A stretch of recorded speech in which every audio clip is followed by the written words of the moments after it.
एक बाबा रामदेव का जो आम जनता के बीच में पदयात्रा कर रहे हैं आजकल और आम जनता को जुटा रहे हैं, उनकी चेतना को जगा रहे हैं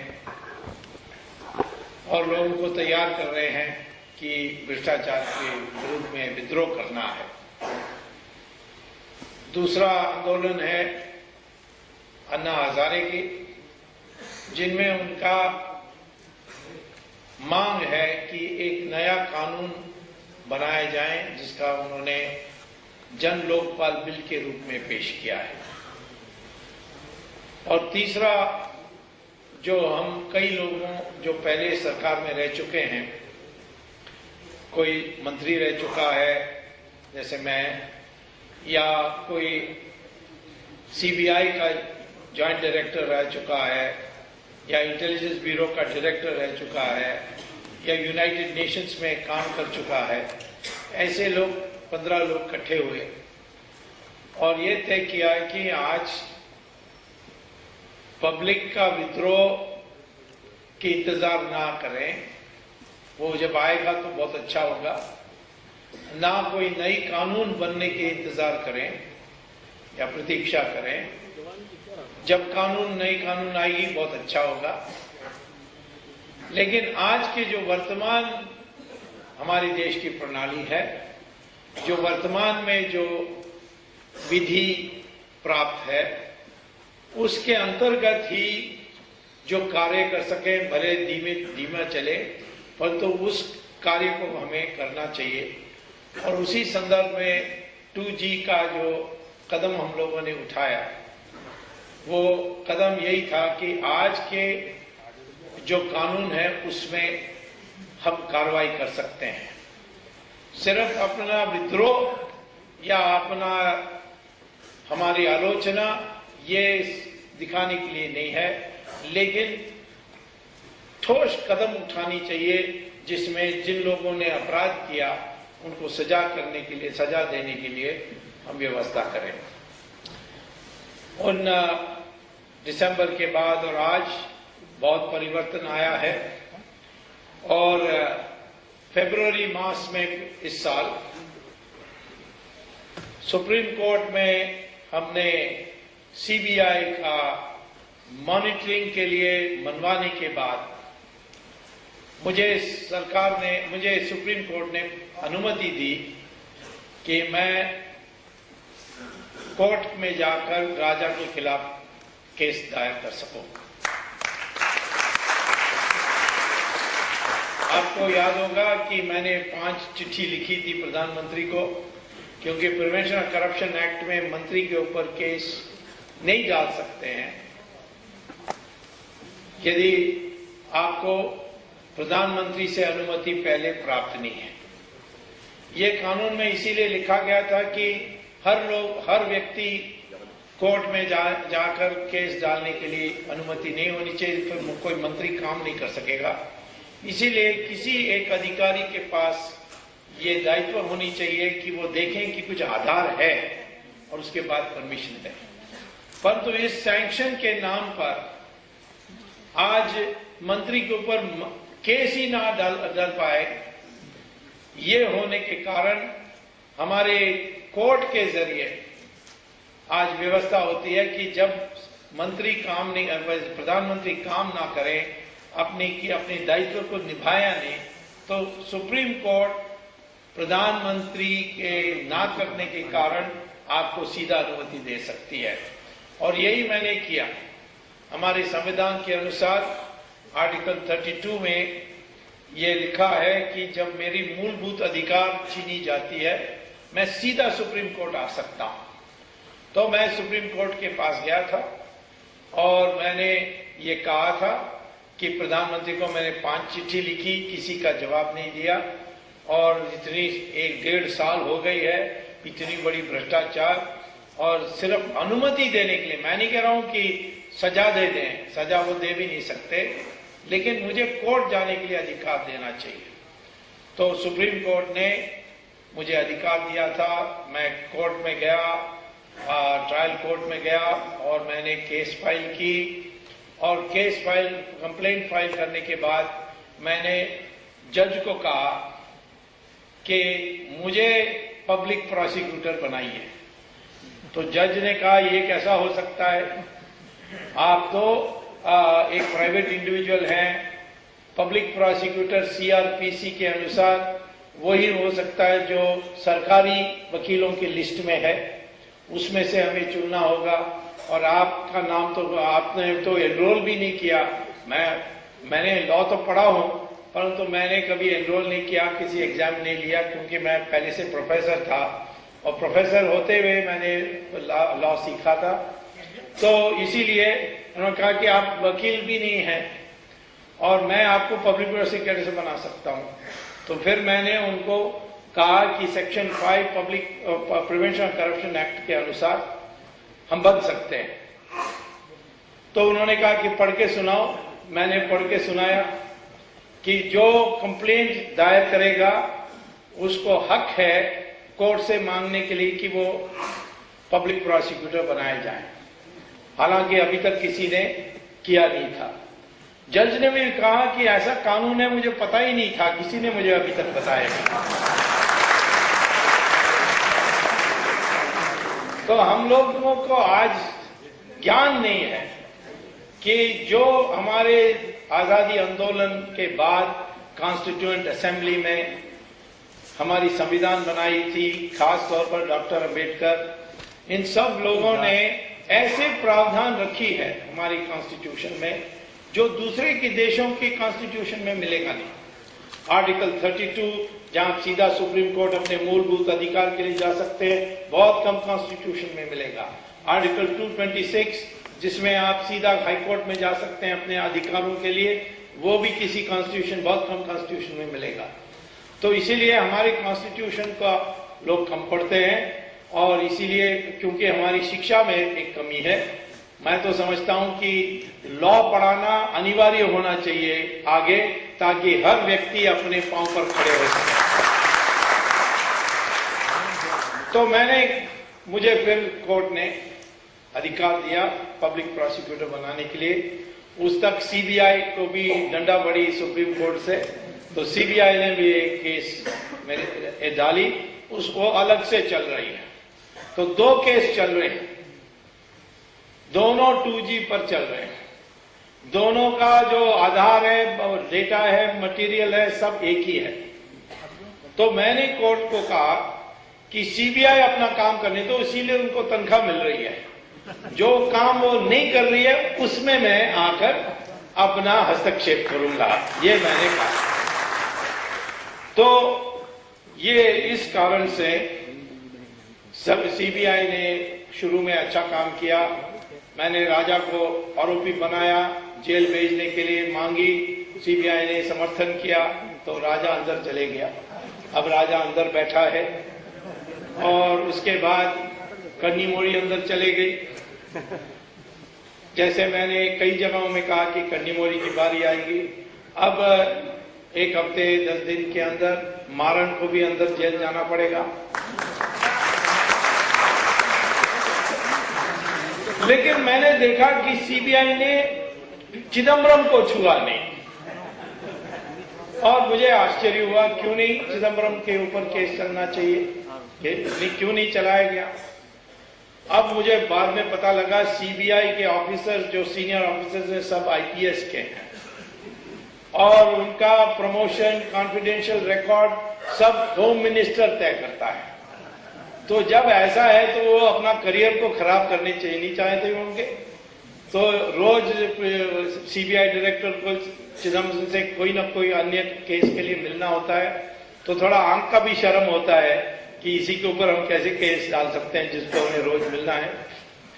तो इसीलिए मैंने सुप्रीम कोर्ट में जाकर एक केस अलग से डाली कि मेरे पास आधार है, जो मैं आपको अभी बताने वाला हूं क्या आधार है।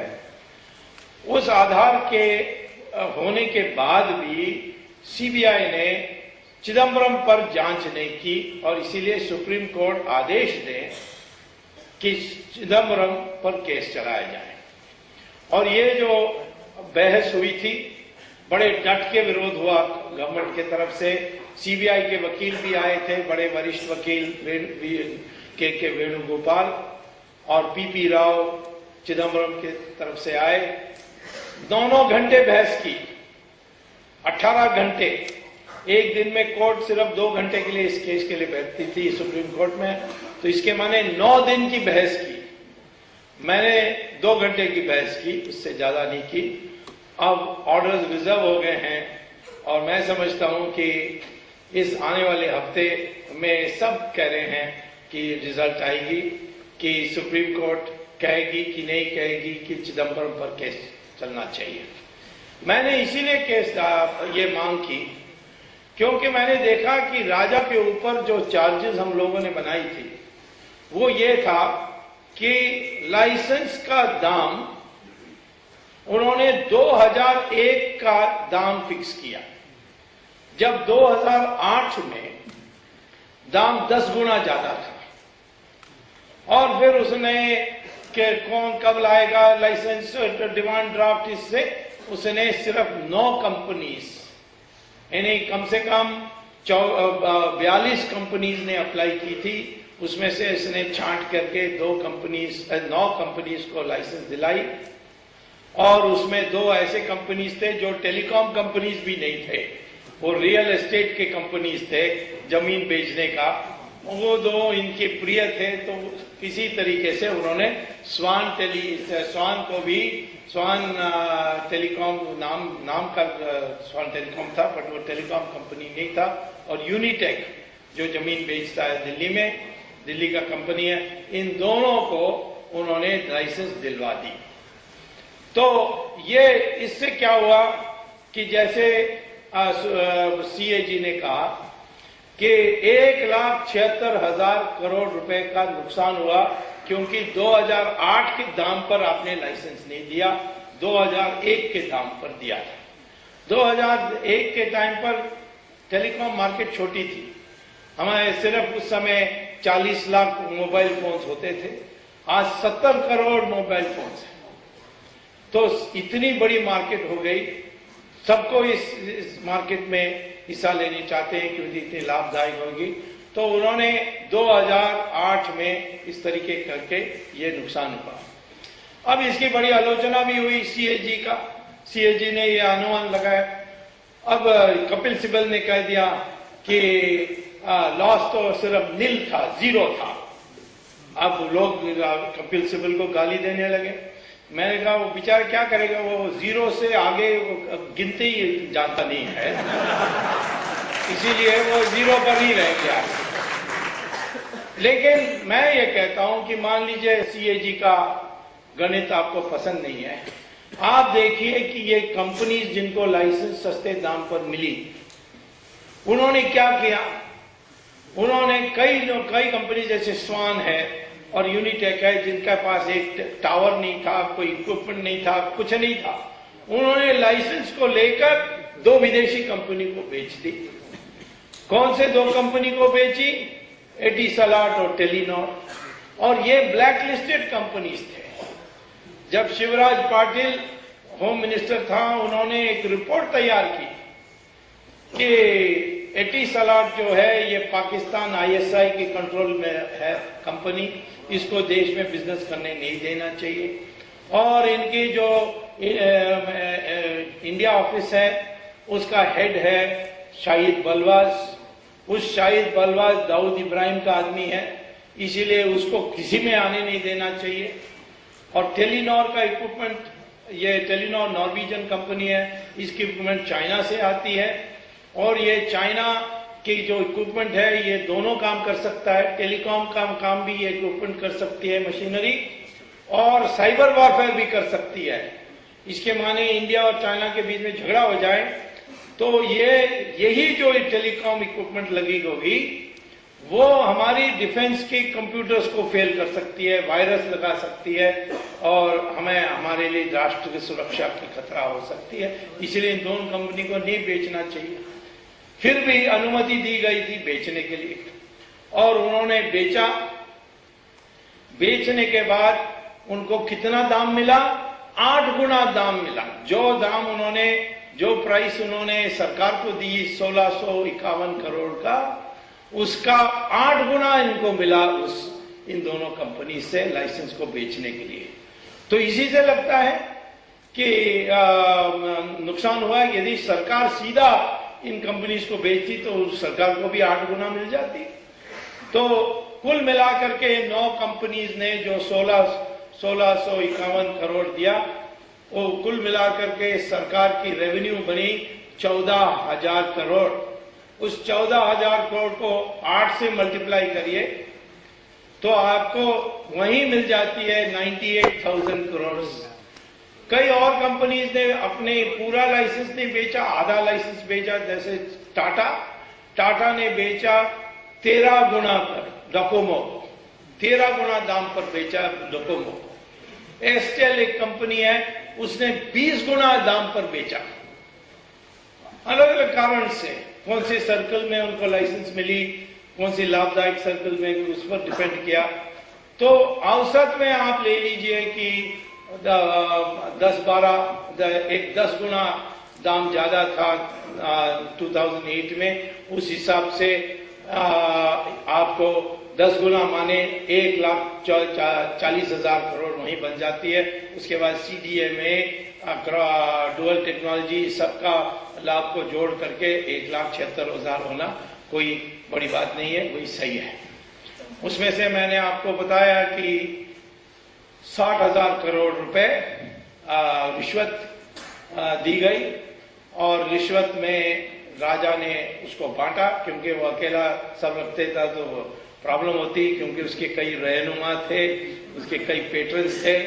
तो उन्होंने सिर्फ 4,000 करोड़ अपने पास रखा और 5,000 करोड़ उसने चिदम्बरम को दिया। चिदम्बरम को क्यों दिया, तब मुझे जब ये समाचार मिली सोचने लगा ये चिदम्बरम को क्यों दिया। वैसे चिदम्बरम के लिए 5,000 को कोई ज्यादा नहीं है, पॉकेट मनी जैसा है। उसके बैंक अकाउंट में विदेशों में 50,000 करोड़ है। और फिर उसने करुणानिधि को 16,000 करोड़ रुपया दिया, जो देना था, क्योंकि करुणानिधि की 3 बीवियां हैं तो थोड़ा ज्यादा उनको देना था मैंने। और फिर सोनिया गांधी को 36,000 करोड़ मिला। ये कुल मिला करके उसने ऐसे तरीके से बांटा। तो मैंने वो केस बनाई, उसमें बहस हुई, और ये 2 चार्जेस पर। नंबर 1 कि तुमने दाम को फिक्स किया 2001 में, और इसीलिए राष्ट्र का नुकसान हुआ। राष्ट्र को 1,76,000 करोड़ लगभग मिल सकती थी, उससे आपने राष्ट्र को वंचित किया, नंबर 1।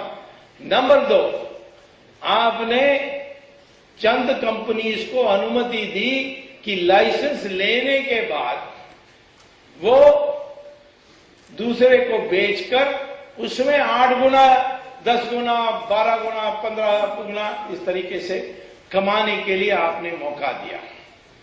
तो प्रिवेंशन ऑफ करप्शन एक्ट में साफ लिखा है, प्रिवेंशन करप्शन एक्ट में साफ लिखा है कि या आप खुद पैसा लिया है या आपने पद का दुरुपयोग करके किसी और को फायदा पहुंचाया, ये भी करप्शन है। तो दोनों करप्शन होते हैं, और पैसा भी लेना करप्शन है, दूसरों को नाजायज फायदा पहुंचाना वो भी करप्शन है। तो इसीलिए सेक्शन 13(1)(d) के अनुसार राजा पर केस बन जाता है प्रिवेंशन करप्शन एक्ट में। तो राजा इसी कारण से गए। कन्नीमोड़ी गई इसीलिए क्योंकि उसको फायदा हुआ अपने टेलीविजन में इन्हीं लोगों से, और दिखता है कि जैसे लाइसेंस मिली तो तुरंत दे दिया, उसके पहले नहीं दिया गया, तो कन्नीमोड़ी भी लपेट में आई। मारण को इसीलिए लपेट में लाए क्योंकि एक को यानी एयरसेल को जब लाइसेंस मिली तो मारण उस समय टेलीकॉम मिनिस्टर था राजा के पहले। राजा 2007 में ही आया था, जुलाई में।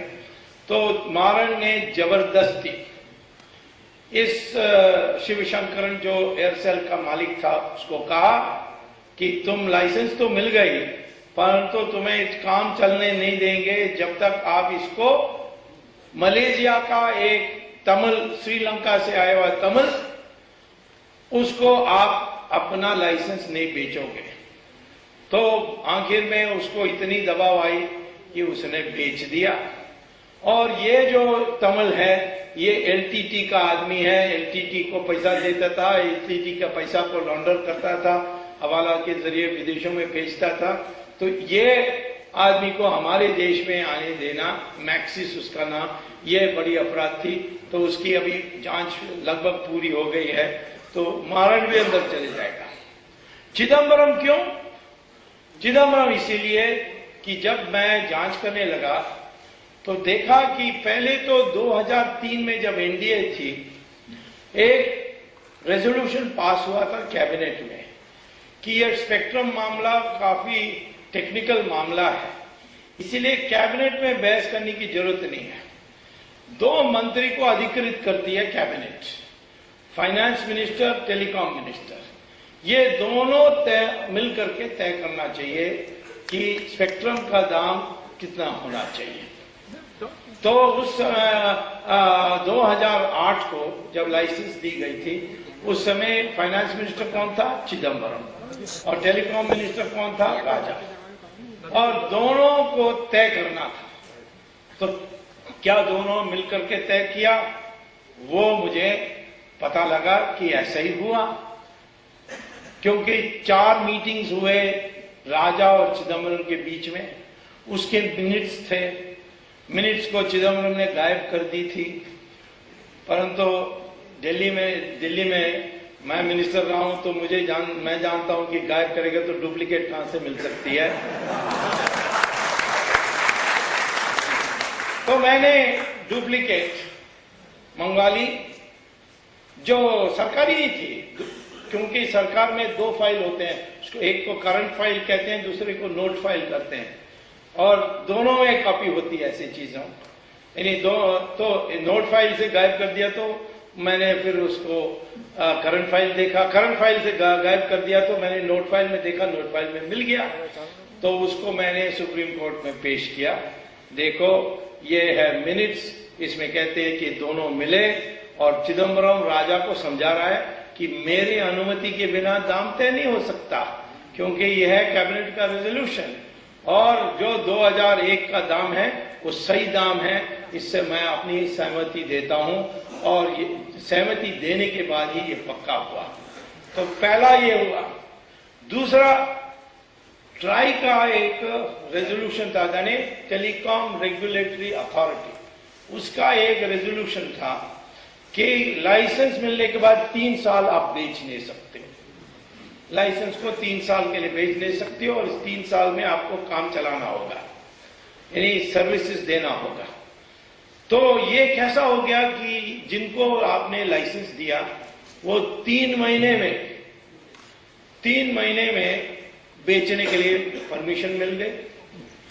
तो मुझे अचानक एक फाइल नोटिंग मिली टेलीकॉम मिनिस्ट्री से, जहां राजा लिखता है कि सारी मेरी आलोचना हो रही है कि मैंने ये स्वान और यूनिटेक को परमिशन दे दी लाइसेंस बेचने के लिए।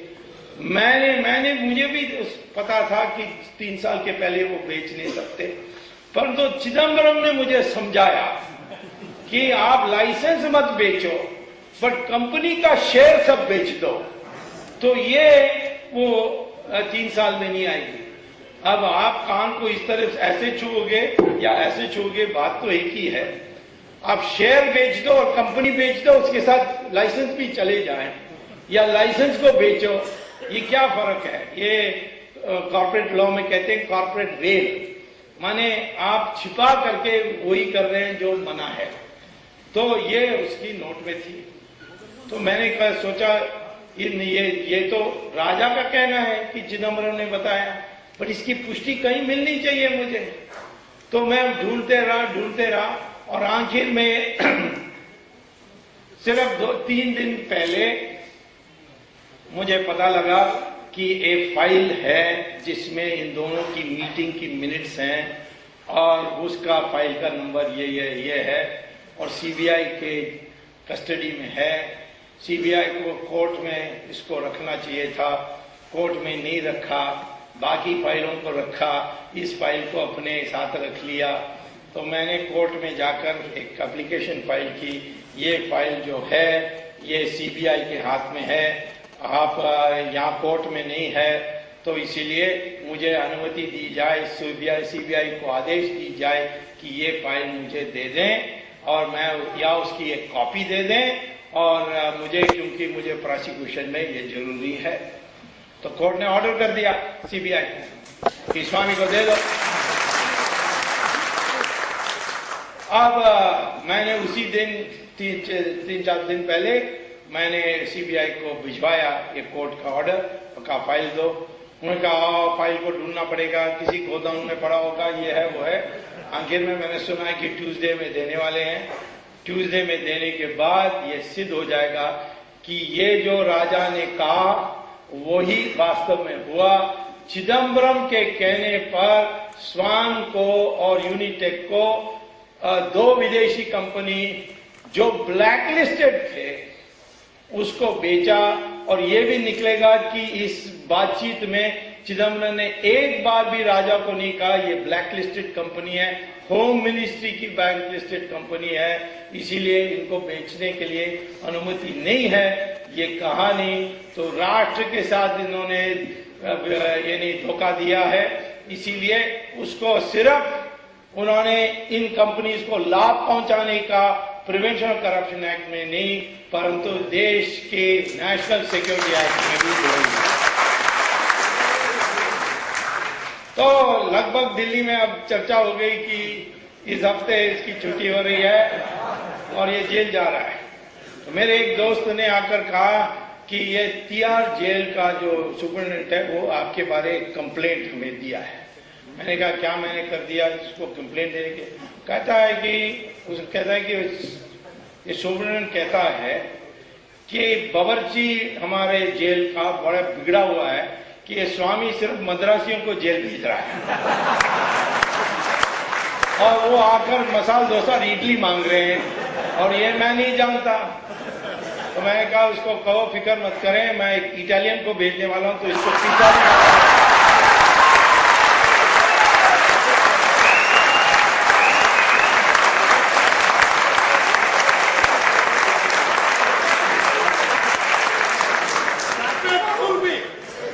तो इसीलिए मैं आपको कहता हूं कि इस जो अगला हियरिंग ट्रायल कोर्ट में मैंने 2 केसेस डाले हैं, एक सुप्रीम कोर्ट में कि इस पर जांच करने के लिए सीबीआई को आदेश दीजिए, और ट्रायल कोर्ट में इसको सह आरोपी बनाइए राजा के साथ। जो राजा ने किया वो इसने भी किया, राजा नहीं कर सकते हैं इसकी अनुमति के बिना, तो इसको भी सह आरोपी बनाए। सीबीआई यही चाहती है। सीबीआई ने डट का विरोध किया इसका सुप्रीम कोर्ट में, और इसीलिए परंतु सीबीआई के ऑफिसर्स मुझे व्यक्तिगत जब मिलते हैं कोर्ट के बाहर, वो कहते हैं कि इस साला को जल्दी भेजो।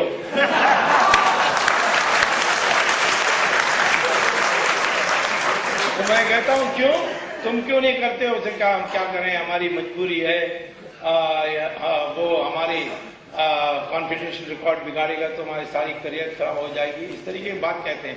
और कोई कहता है कि नहीं ऑफिसर, ऊपर लेवल ऑफिसर्स ठीक नहीं कर रहे हैं। परंतु मैं आपको बता रहा हूं कि सिर्फ ये सीबीआई की नहीं, कांग्रेस के मिनिस्टर मुझे फोन करके पूछते हैं ये कब अंदर जाएगा। क्यों? इतनी घमंड है उसको। और सबसे बड़ा चोर तो ये है 50,000 करोड़ विदेशों में, किसी बात पर ये नहीं, ये तो एक केस है।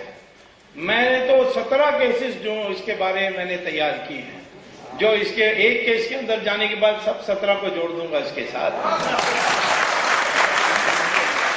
एक है एयर इंडिया का। एयर इंडिया का जो हवाई जहाज खरीदे, इतनी बड़ी ऊंची दाम पर खरीदी, उसका एक ई गवर्नेंस चंद मिनिस्टर्सों का empowered government of minister EGOM, वो यानी चंद मंत्रियों का, जो संबंधित मंत्रियों का, सारा कैबिनेट बैठने की जरूरत नहीं है, चंद मंत्रियों का एक कमेटी बनाई जाती है, उसको बनाया गया था।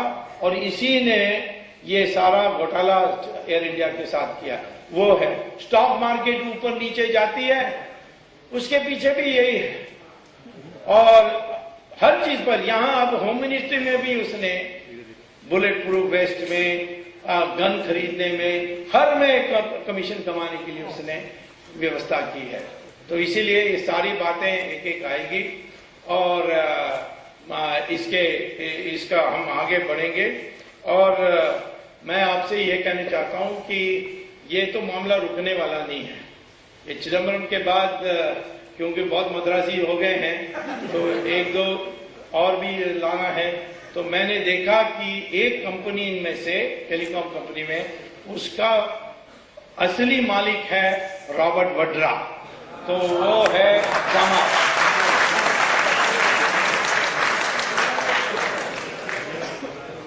तो ये दामाद जो है, ये पता नहीं कितना दिन दामाद रहेगा, क्योंकि मुझे खबर मिली है, मैं एक निजी मामले में नहीं जाने चाहता हूं, बट कुछ गड़बड़ है उस परिवार में, क्योंकि अब ये दोनों अलग अलग रहने लग गए हैं, प्रियंका और वड्रा।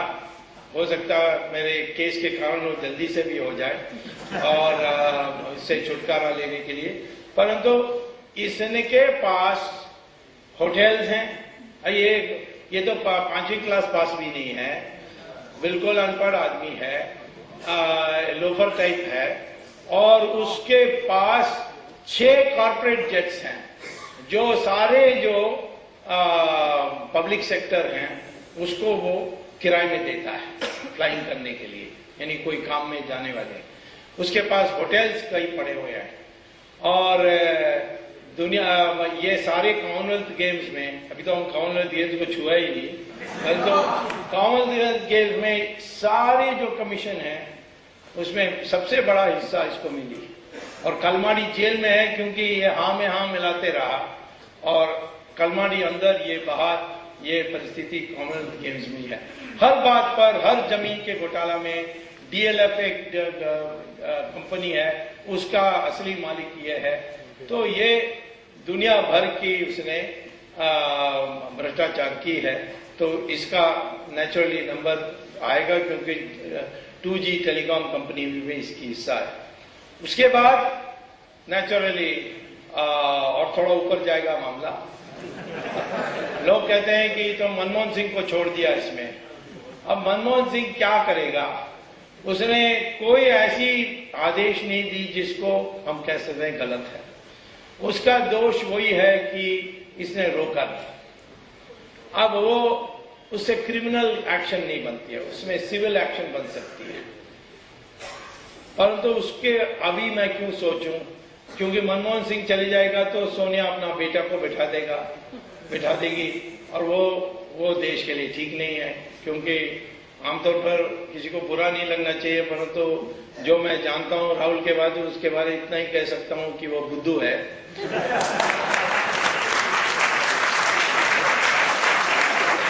एक बार वो यूपी में गया और इतनी बड़ी पहाड़ देखा गोबर की, उसने आकर प्रेस कॉन्फ्रेंस में कहा कि मैंने लाशों का पहाड़ देखा। अब गोबर और लाश के बीच में वो फर्क नहीं देख सकता है, तो क्या प्रधानमंत्री इस देश का बन सकता है? तो इसलिए इसको जाने से कोई इससे अच्छा मतलब मिलने वाला नहीं है। तो सारा यूपीए चले जाए तो अच्छा है, यूपीए सारा जा सकता है। मैं तो समझता हूं कि जो हमने देखा है, जो माहौल, उससे लगता है कि शीघ्र मध्यावधि चुनाव मार्च तक आ जाएगी। इस पार्लियामेंट सेशन में ही सरकार गिर सकती है। ये सारे जो भंडा फोड़ रहे हैं, ये फुटने के बाद होम मिनिस्टर, जो चोर पकड़ने के लिए मिनिस्टर है, वो खुद चोर निकलेगा, तो कैसे सरकार चलेगी? तो इसीलिए ज्यादा अच्छा है कि सारा सरकार ही चले जाए। सिर्फ मनमोहन सिंह जाने से कोई सुधरने वाला मामला नहीं है, और इसीलिए हम उनके ऊपर नहीं कॉन्सेंट्रेट कर रहे हैं। परंतु सोनिया गांधी निश्चित तौर पर इस देश के हर डील में उसको एक हिस्सा मिली है। बोफोर्स में भी मैं जानता हूं, यद्यपि राजीव गांधी के बारे ये नहीं कहा जा सकता कि उनको पता नहीं था, और उनके कहने पर स्वीडन का बोफोर्स की गन को चुना गया, जब उस समय आर्मी के लोग दूसरे गन चाह रहे थे। और परंतु पैसा गया सारा सोनिया गांधी की परिवार को, और ऐसे हर चीज पर आप सोनिया गांधी की हिस्सा देख सकते हैं। यहां अभी वो घोषणा नहीं हुई है, एक 28 करोड़ रुपए का 28,000 करोड़ रुपए का 28,000 करोड़ रुपए का विमान माने हवाई जहाज को खरीदने का एक कॉन्ट्रैक्ट अभी फाइनल में हो रही है, उसकी फाइनल नेगोशिएशंस हो रही है। ये जहाज जो लड़ाकू जहाज है हमारी एयरफोर्स के लिए, और फ्रांस को देने के लिए जिद कर रही है सोनिया गांधी। और क्यों? क्योंकि फ्रांस का प्रेसिडेंट की बीबी भी इटालियन है और ये इनका कुछ सांठगांठ है, और इसीलिए फ्रांस को देने के लिए जिद कर रहे हैं। मैंने प्रधानमंत्री को लिखकर दे दिया है कि मुझे यह सारा पता है, कितनी बातचीत हुई है फ्रांस की बीबी के साथ और इसके साथ, और इसमें इंक्वायरी हो जाएगा। तो इसीलिए परसों घोषणा होनी थी, अभी तक घोषणा नहीं हुई। पता नहीं क्या डर के मारा नहीं हुई, मैं नहीं कह सकता, परंतु निश्चित तौर पर ये सबको जोड़ करके अभी एक अमेरिकन एजेंसी ने खबर दी है दुनिया में किसके पास कितना पैसा है, और आप देखो सऊदी अरेबिया के राजा के पास कितना पैसा है, बहुत है, और इसे नाम दे रहे हैं। परंतु जो राजा महाराजा महारानी नहीं है उनमें से नंबर 1 है सोनिया गांधी, जिसको 18 बिलियन डॉलर्स का बैंक अकाउंट बताई है। 18,000 बिलियन डॉलर्स माने 90,000 करोड़। 90,000 करोड़। अभी सारा पैसा रख के क्या करेगी मैं नहीं जानता, बट ये जमा है। ये उस परिवार से आई जिनको गरीब माना जाता था। ये गरीब परिवार से आई, इसीलिए बाप ने उसको लंदन भेजा वहां छोटे छोटे काम करने के लिए, और हमें बुद्धू बनाया कि कैम्ब्रिज यूनिवर्सिटी में पढ़ने के लिए गई और वहां से डिग्री ली। जब मैं गया कैम्ब्रिज यूनिवर्सिटी, उन्होंने कहा ऐसा कोई स्टूडेंट नहीं था, मुझे लिखकर दे दिया था कि ऐसा कोई स्टूडेंट नहीं था। मैंने लोकसभा स्पीकर को दिया कि देखो ये तुम्हारे पार्लियामेंट के हुज हू में लिखा है कि ये कैम्ब्रिज यूनिवर्सिटी से इंग्लिश में डिग्री ली, परंतु ये यूनिवर्सिटी ने ऐसी चिट्ठी लिख दी। तो स्पीकर उस समय थे मनोहर जोशी, उन्होंने सोनिया गांधी को वो मेरी चिट्ठी और कैम्ब्रिज यूनिवर्सिटी की चिट्ठी भेज दी, और सोनिया गांधी की जवाब आई कि ये टाइपिंग मिस्टेक था। अब typing mistake comma full stop हो सकती है, परंतु पूरा व्याख्या इतना लंबा sentence got a degree in the university of Cambridge, ये टाइपिंग मिस्टेक है, तो इसको Guinness book of world record में भेजना चाहिए। लॉन्गेस्ट टाइपिंग मिस्टेक है। हर बात पर झूठ बोलिए। नाम उसकी बर्थ सर्टिफिकेट में सोनिया नहीं है, उसका एंटोनिया नाम है, लंबा नाम है, हेडविगे, अल्बीना, एंटोनिया, माइनो बाप का नाम। तो ये सोनिया का नाम कैसे आया? ये समझिए हम लोगों को कुछ पता होना चाहिए।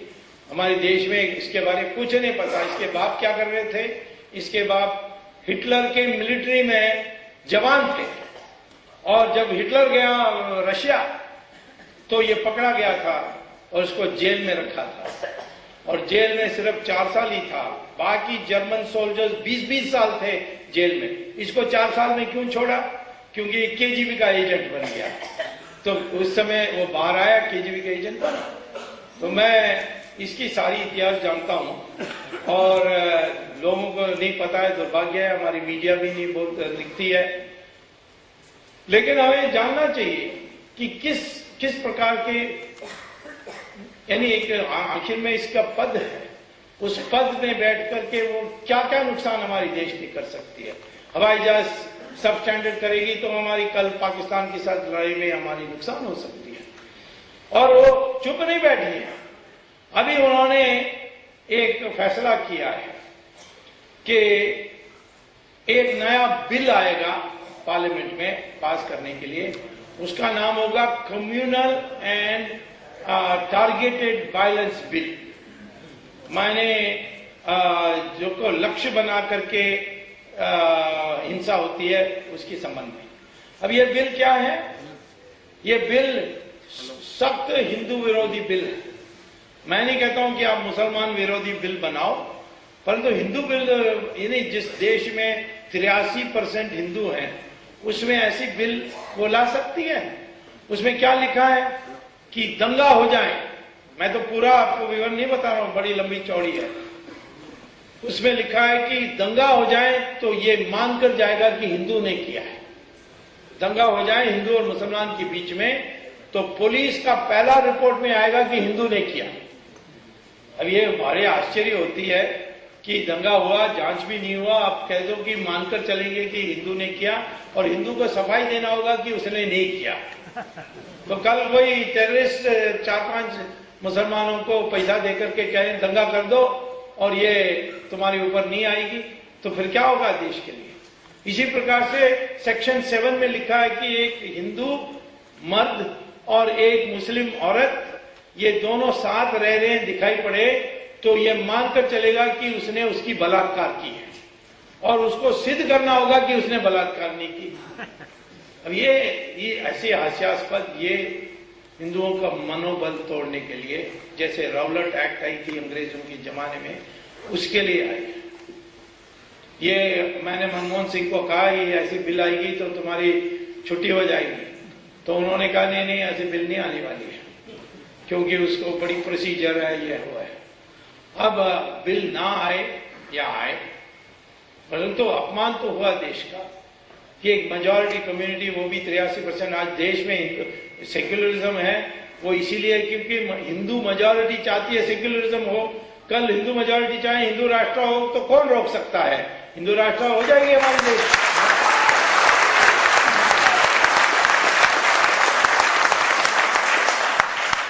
तो क्या करना चाहिए, तो मैंने पुलिस स्टेशन, दिल्ली पुलिस के स्टेशन में क्राइम ब्रांच में मैंने एक कंप्लेंट भेजी कि सोनिया गांधी पर एफआईआर दर्ज करो, क्योंकि हमारे आईपीसी में लिखा है कि हिंदू मुस्लिम के बीच में तनाव पैदा करोगे तो ये अपराध है। वो सेक्शन 153A और 153B भी वैसे ही है, फिर 295A, 5052, ये सारी चीजों का इन प्रावधान में आप उनकी एफआईआर दर्ज करिए और 10 तारीख तक करना चाहिए, नवंबर। नहीं करोगे तो मैं कोर्ट चले जाऊंगा। तो अभी 10 तारीख को बीत गई, तो मैं जाने के बाद मुझे 2-3 दिन का फुर्सत मिलेगा दिल्ली में, तो निश्चित तौर पर मैं कोर्ट में जाकर कहूंगा कि इसके ऊपर एफआईआर दर्ज होनी चाहिए। यहाँ हमारे देश में दुनिया भर के कामों के लिए, छोटी बातों के लिए एफआईआर दर्ज होती है, परंतु यहाँ इस पर इतनी बड़ी चीज हुई है। ये कोई अधिकारी नहीं है, ये कोई लॉ मिनिस्टर नहीं है, ये एक एमपी है और वो बैठी है पार्लियामेंट के बाहर और एक ये बिल तैयार करती है। ऐसा बिल पहले 2005 में आया था, उसके बाद मुस्लिम संगठनों ने, क्रिश्चियन संगठनों ने सोनिया को चिट्ठी लिखा, ये तो फीका बिल है, इससे कुछ नहीं होने वाला है। तब उसने मनमोहन सिंह को कहा इस बिल को वापस करो और अपने आप उसने इस बिल को तैयार किया और ये करके किया। मैं आपको कहने चाहता हूं कि लोग मुझसे कभी कहते हैं तुम सोनिया गांधी के पीछे बहुत पड़े हो। मैं कहता हूं कि मैं क्यों नहीं पीछे पड़ूं, कहते हैं नहीं बेचारी बहू है और हमारे देश की संस्कार है, वो साड़ी पहनती है, कभी नमस्ते करती है। तो मैंने कहा कि देखो इसमें मैं गुमराह नहीं होने वाला हूं, क्योंकि मैं रामायण का जानता हूं। रामायण में रावण आया भगवा कपड़ा पहन के और सीता गुमराह हो गई और लक्ष्मण रेखा पार कर गई और फिर क्या हुआ आप जानते हैं। इसीलिए मैं ये साड़ी पहनती है इसमें मैं गुमराह नहीं होने वाला हूं।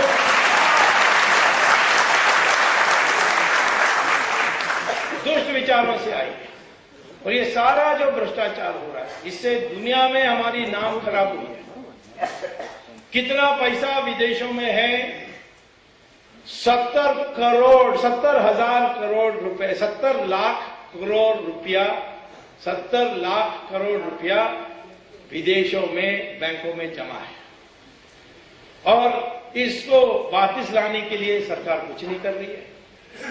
जब कोर्ट में कोई लोग गए तो ये वो बहाना बना करके अभी नाम नहीं दे रहे हैं। पहले जर्मनी ने नाम दिया था। जर्मनी ने कहा कि हमारे पास तुम्हारे देश के कई नागरिकों का खाता लिechtenstein, जो हमारे बगल की देश है, पड़ोसी देश है, उसकी सीक्रेट बैंक में है और उसको हमें जानकारी मिल गई। कैसे जानकारी मिली? पहले जर्मन गवर्नमेंट को पता लगा कि उनके कई कर्मचारी लोग, सरकारी कर्मचारी उस बैंक में, लिechtenstein बैंक में उन्होंने खाता खोला है। तो उन्होंने लिechtenstein से पूछा हमें दे दो अकाउंट। तो उन्होंने कहा नहीं, ये तो हमारी बिजनेस है, सीक्रेसी हमारे लिए अनिवार्य है, हम नहीं देंगे। तो फिर जर्मनी ने क्या किया? बैंक का सबसे वरिष्ठ जो उनका कर्मचारी है उसको रिश्वत दे करके सारे अकाउंट की सीडी बना करके ले ली और लेने के बाद उन्होंने उसकी डाउनलोड की। डाउनलोड करने के बाद देखा अनेक देशों का है, तो उन्होंने देश के हिसाब से बांटा। 24 देशों का नागरिकों का बैंक अकाउंट था। तो इन्होंने फिर ये सारे 24 देशों को चिट्ठी लिखा कि हमारे पास तुम्हारे नागरिक के बैंक अकाउंट की आधार मिल गई है, प्रूफ मिल गई है और आपको चाहिए तो हम दे देंगे आपको। 23 देशों ने तुरंत लिखा जर्मनी को कि हाँ हमें भेज दीजिए। एक देश ने नहीं लिखा, तो जान सकते हैं कौन सा देश होगा वो, क्योंकि उसमें बड़े बड़े लोगों का नाम था। इंडिया ने लिखा नहीं। फिर सुप्रीम कोर्ट में कई लोग गए और जाने के कारण सुप्रीम कोर्ट के आदेश पर ये लिस्ट आ गई। लिस्ट आने के बाद सुप्रीम कोर्ट कहती है कि हमें दे दो, वो कहते हैं नहीं देंगे, ये हमारी और जर्मनी के साथ जो संधि है वो टूट जाएगी। अब संधि कैसा हो गया इसमें? जर्मनी ने रिश्वत दे करके दिया है, बिना शर्त आपको नाम दिया है, तो ये झूठ क्यों बोलते हैं? अब फ्रांस ने 783 अकाउंट्स उन्होंने ढूंढा है हिंदुस्तानियों का, Hong Kong, Shanghai bank, Geneva branch में, क्योंकि उनके भी फ्रांस के लोग थे, तो इसीलिए उसमें हिंदुस्तानियों के भी मिल गई। 783 नहीं, और उन्होंने सारे पूछा भी नहीं भारत सरकार को, उन्होंने सारे नाम को भेज दी भारत सरकार को। अब भारत सरकार को पता नहीं क्या करना है। अब वो कहते हैं नाम देंगे पर केस डालने के बाद, और केस अभी तक नहीं डाली और नहीं डालेंगे। तो फिर हमने सोचा क्या करें, तो इसीलिए हमने ये तय किया है कि हमारी कमेटी जो है, action committee against corruption in India, जो मैंने कहा तीसरी हमने बनाई आज के कानून में। आज के कानून के अनुसार जो अंतर्राष्ट्रीय स्तर पर बनी है, यूनाइटेड नेशंस की जो रेजोल्यूशंस हैं उस और ये स्विट्जरलैंड की जो कानून बनी है, उसके अनुसार यदि हमारे देश में एक एफआईआर रजिस्टर होती है, उस एफआईआर को हम लेकर कोर्ट में जाएं और कोर्ट को कहें कि हमें एक लेटर रोगेटरी दे दें। लेटर रोगेटरी एक चिट्ठी होती है जिसमें हमारी कोर्ट दूसरे देशों के कोर्ट से मदद मांगती है कि हमें मदद दीजिए। तो उस चिट्ठी को लेकर हम जाएं, मान लीजिए स्विट्जरलैंड, और स्विट्जरलैंड में कहें कि हमारे देश के कई लोग हैं, उनका नाम दे दें। मैंने ये सोचा कि पहले लोकसभा और राज्यसभा का लिस्ट लेकर सारे एमपीज की लिस्ट बना लूं और फिर विधानसभा का लिस्ट बना लूं और फिर जाकर स्विट्जरलैंड में कहूं कि ये जिनकी इनमें से अकाउंट्स हैं वो हमें सब दे दीजिए। यदि ये आ जाए, ये लेटर रोगेटरी आ जाए, तो उनको देना पड़ेगा। लेटर रोगेटरी के लिए एफआईआर चाहिए, एफआईआर के लिए रजिस्टर होनी चाहिए। तो 28 नवंबर को हमारी कमेटी जाएगी सीबीआई के दफ्तर में और कंप्लेन देगी, एफआईआर रजिस्टर करो। सीबीआई रजिस्टर करेगी तो ठीक है, नहीं तो सुप्रीम कोर्ट वापस जाकर लेंगे सीबीआई को आदेश। तो निश्चित तौर पर सीबीआई को रजिस्टर करना पड़ेगा। सीबीआई किसी के नाम, देखिए जब एफआईआर रजिस्टर होती है उसमें सिर्फ अपराध लिखना होता है, अपराधी का नाम लिखने की जरूरत नहीं है। अपराधी का नाम जानते हो वो दे सकते हो, कोई हर्जा नहीं। जो पहला एफआईआर रजिस्टर हुआ 2G स्पेक्ट्रम में सीबीआई की तरफ से, उसमें लिखा, किसी का नाम नहीं लिखा था। ये हुआ है लाइसेंस 2001 के दाम पर 2008 को बेचा गया, इसीलिए राष्ट्र का नुकसान हुआ, इसीलिए अपराध हुआ, इसीलिए एफआईआर रजिस्टर हुआ, इतना ही था।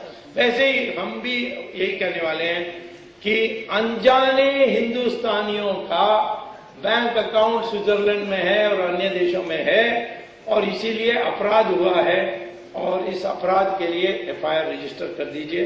वो बिल्कुल न्यायपूर्ण है, और ये नहीं मानेंगे तो सुप्रीम कोर्ट आदेश देगी, उसको लेकर फिर हम जिनीवा जाएंगे, मेरे कई स्विट्जरलैंड जाएंगे, ज्यूरिक जाएंगे। मेरे कई स्टूडेंट्स आजकल बैंक में अधिकारी बने हैं, उनका यही एडवांटेज है हार्वर्ड में पढ़ने का। तो ये सारे लोग दुनिया भर में हैं, तो उनसे हम लेकर लिस्ट लेकर वापस आएंगे। स्विट्जरलैंड ने 1991 में लिखा था, स्विट्जरलैंड ने मुझे लिखा था चिट्ठी। उस समय मुझे ये सारा नया कानून नहीं था, ये सारे जो टेररिज्म के कारण नई कानून बनी है।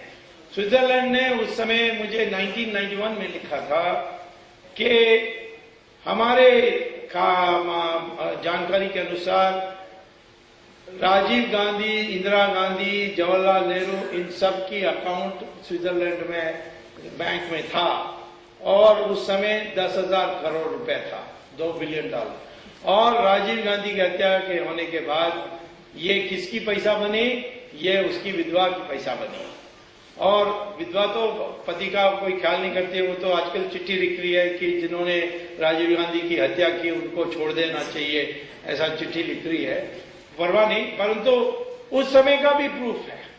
तो ये लेकर एक नया कानून स्विट्जरलैंड ने बनाई है, जिसका है पॉलिटिकली एक्सपोज्ड पर्सन्स, माने कोई भी राजनीति से प्रभावित है या राजनीति में है, उनके अकाउंट स्विट्जरलैंड में है, और वो उनके देश के कानून के अनुसार अपराध है, तो स्विट्जरलैंड उनकी बैंक अकाउंट को फ्रीज कर देगी। तो क्योंकि ये अभी मुबारक थे इजिप्ट के, उसका अकाउंट को फ्रीज कर दिया, गद्दाफी का अकाउंट फ्रीज हो गया, मार्कोस का अकाउंट भी इसी प्रकार से फ्रीज हुआ था। तो मैं जाऊंगा और कहूंगा कि स्विट्जरलैंड की सरकार ने मुझे लिखा है कि ये सोनिया गांधी अब बेनिफिशियरी है, उसकी अकाउंट है, इसको फ्रीज कर दीजिए, और स्विट्जरलैंड को फ्रीज करना पड़ेगा सोनिया गांधी के अकाउंट पर। तो मैं आपसे ये कहता हूं कि अब कभी हमें लगता है कि कितना करुणा हमें दिखाना चाहिए, ये मैं कृष्ण भगवान से ही सीखता हूं। जब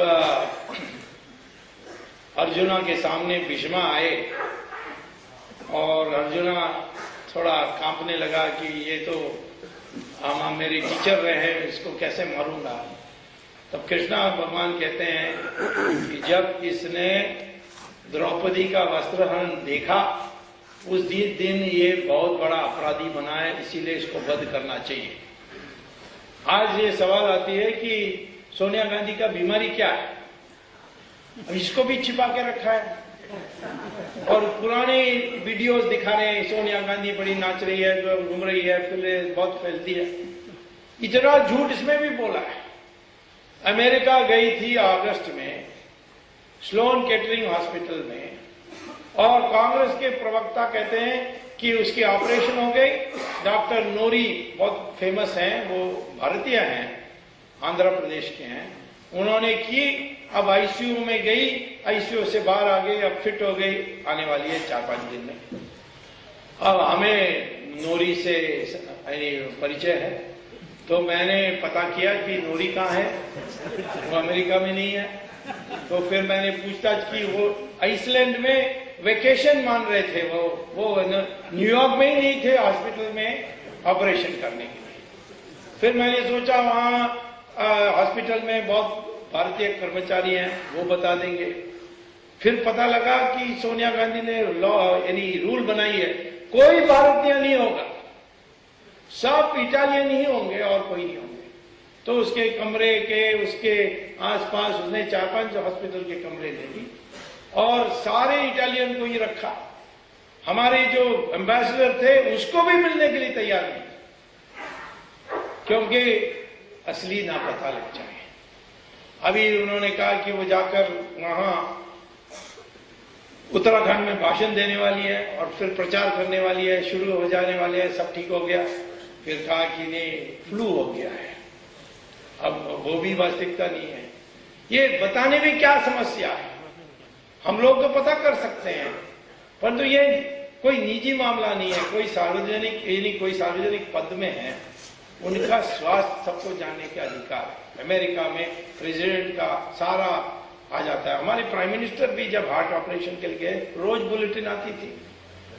तो ये जो हमारे देश के लोगों को कॉन्फिडेंस में लेने के लिए तैयार नहीं है, उससे आपको पता लगता है कि क्या मंशा है। जिस प्रकार की ये बिल बनी है उससे पता लगता है क्या मंशा है। तो ये भ्रष्टाचार की जो है जिससे ये सारे पकड़ में आएंगे, इसमें कोई सवाल किसी की दुश्मनी का सवाल नहीं है, ये तो राष्ट्र की सुरक्षा करने के लिए। ये पैसा जो है ये देश को बर्बाद कर रही है। आपको बताने चाहता हूं, आज जो महंगाई है उसके पीछे काला धन ही है, क्योंकि इस सरकार ने forward trading in agriculture products permit कर दी। तो ये सारे जो उनके पास काला धन है वो मार्केट से, गांव से जैसे आती है उसको खरीद के कोल्ड स्टोरेज में डाल देते हैं और दाम बढ़ती है। ये कहते हैं कि आज हमारी गिरावट होने के बाद भी हमारी ग्रोथ रेट 7-8% है प्रति वर्ष, पिछले 10 साल से 9% में बढ़ रही है। तो इतनी बढ़ रही है सप्लाईज, ग्रोथ रेट बढ़ रही है, माने उत्पादन भी बढ़ रही है। उत्पादन इतनी बढ़ रही है तो फिर दाम कैसे ऊपर जा रही है। मैं इकोनॉमिक्स का प्रोफेसर हूं, मैं यही पढ़ाता हूं कि प्रोडक्शन बढ़ेगा तो दाम घटेगा, परंतु इंडिया का इकोनॉमिक्स भी उल्टा कर दिया इन्होंने, प्रोडक्शन भी बढ़ेगी, दाम भी बढ़ेगी। ये सारा काला धन के कारण है। इसी प्रकार से हमारे देश में आम जनता की वस्तुओं की कम प्रोडक्शन हो रही है, विलासी वस्तुओं की प्रोडक्शन ज्यादा हो रही है। कारण क्या है कि जिनके पास काला धन है वो 4-4 गाड़ियां खरीदते हैं, बड़े बड़े मकान बनाते हैं, एक कमरे में एयर कंडीशनर डालते हैं, बाथरूम में भी एयर कंडीशनर होता है। तो ये सारा कारण से जो लग्जरी गुड्स हैं, विलासी वस्तुओं की उत्पादन है, उसकी प्रॉफिट रेट बढ़ जाती है। प्रॉफिट रेट बढ़ने के बाद जो इन्वेस्ट करता है वो सोचता है कि मैं कपड़ा क्यों बनाऊं, आम जनता की प्रोडक्शन क्यों करूं, जहां मुझे 7-8% ही मिलता है, यहां 25-30% मिलेगी, और इसीलिए वो चले जाता है, अपने पूंजी को निकाल करके विलासी वस्तुओं पर लगा देता है, होटल 5 स्टार होटल बनाने में लगा देता है, तो ये प्रॉपर्टी में लगा देता है। आज प्रॉपर्टी के दाम बढ़ने के कारण काला धन ही है और कुछ नहीं है। तो इसमें से हमारी सारी पूंजी की जो व्यवस्था उल्टा हो जाती है। 70% हमारी पूंजी जो है वो प्रत्यक्ष और अप्रत्यक्ष रूप से लग्जरी कंजम्पशन, लग्जरी प्रोडक्शन में जा रही है। तो देखिए आप कितना बदल हो गई। अच्छा, ये पैसा विदेश में जाती है, पूरा हिस्सा नहीं, एक हिस्सा, और वो जाती है हवाला के जरिए। हवाला के लोग, अधिकांश लोग पाकिस्तानी के प्रभाव में हैं, ISI के प्रभाव में हैं। तो पाकिस्तान को पता है कि किस मंत्री के खाता कहां है, क्योंकि हवाला लोग बता देते हैं उनको, तो ब्लैकमेल होते हैं। मैं तो सब कभी समझता हूं कि ये सरकार पाकिस्तान के सामने इतना मुलायम क्यों है, सख्त होना चाहिए, लेकिन वो मुलायम हो सकता है ब्लैकमेल के कारण हो रहा, मैं नहीं कह सकता, परंतु ये राष्ट्रीय सुरक्षा के, नहीं तो ये शाहिद बलवाज और एटिसलाट को क्यों बेचते, कहीं ब्लैकमेल तो जरूर हो गई। तो आप देखिए कितनी व्यापक इसका असर है। हाँ, ये भी होता है कि जब कोई टेंडर में गड़बड़ी होती है, सड़क बनाने में सड़क अच्छे नहीं बनते, सब स्टैंडर्ड गुड्स आते हैं। तो ये जो करप्शन है इसका बहुआयाम इफेक्ट है। हमारी स्टॉक मार्केट भी इसी में गड़बड़ हो रही है। तो एक आश्रम में ले गए तो वहां के साधु ने पूछा उसको, मठाधीश ने पूछा कि मैं क्या आपकी सेवा कर सकता हूं। तो उन्होंने कहा कि मेरे पास इतनी पैसा है परंतु मनस में शांति नहीं है। तो फिर उन्होंने भगवद गीता ये सारी प्रवचन दी। वो इतनी प्रभावित हुई कि वो अमेरिका वापस गई और उसने अपने को हिंदू घोषित किया, अपने पति को भी हिंदू बना दिया, अपने बच्चों को भी बना दिया। यही तो हमारी संस्कृति थी। आप जाएंगे, अब तो बिगड़ गया हमारी वर्ण व्यवस्था क्योंकि जन्म से जुड़ गया है, परंतु ओरिजिनली ऐसे तो नहीं था। ओरिजिनली था जब भृगु और भारद्वाज दोनों मिलकर के उन्होंने जब ये फैसला किया कि समाज की रचना के लिए हमें वर्ण व्यवस्था बनानी है, तब उन्होंने भृगु ने कहा कि सत्ता के 4 आयाम हैं। एक है विद्या, दूसरा है शस्त्र, तीसरा है धन, चौथा है जमीन। इन चारों को बांट देना चाहिए, किसी व्यक्ति के पास एक से ज्यादा नहीं होना चाहिए। तो जिसके पास विद्या है उसके पास शस्त्र नहीं होगा, उसके पास धन नहीं होगा, उसके पास जमीन नहीं होगा। और वैसे ही जिसके पास शस्त्र नीति के लिए उसको, जिसके पास विद्या उसके पास जाना होता है। और ये जन्म से नहीं था। नहीं तो आप बताइए कि विश्वामित्र ऋषियों की ऋषि, उनके माँ बाप क्षत्रिय थे, वो ऋषि बने। वेद व्यासा जिन्होंने महाभारत लिखी, उनका माँ मछुआरा थी, वो बने महर्षि और महाभारत लिखी। कालिदासा शिकार करते थे जंगल में, वो बने महर्षि। और इसी प्रकार से आपको पता है कि हमारे वाल्मीकि, वो दलित परिवार से आए, रामायण लिखी। रावण ब्राह्मण था और उसकी वध हुई, क्षत्रिय राजा ने किया क्योंकि उसने नियम तोड़ा। कोई ऐसा नहीं था कि ब्राह्मण कुछ भी कर सकता है, ये जो प्रचार होती है ये सब गलत है। लेकिन इसके कारण एक हमारे देश में श्रद्धा थी उन लोगों के ऊपर, उनके बारे जो त्याग करते थे। आज ये पैसा हो गया। तो ये सनातन धर्म जो मारी कहते थे, महात्मा गांधी कहते थे मैं सनातनी हूं। ये जो संस्कार है वो हमें हमारे पेशा में नहीं बैठा सकते, उनको नई पेशा में बैठाना चाहिए। ये उदाहरण बताना चाहिए। हमारी सारे आश्रमों में, इंडिया में भी श्री रविशंकर हो या आसाराम बापू हो या स्वामी दयानंद सरस्वती हो या रामदेव हो, इन सब के आश्रमों में विदेशी इतने भरे पड़े।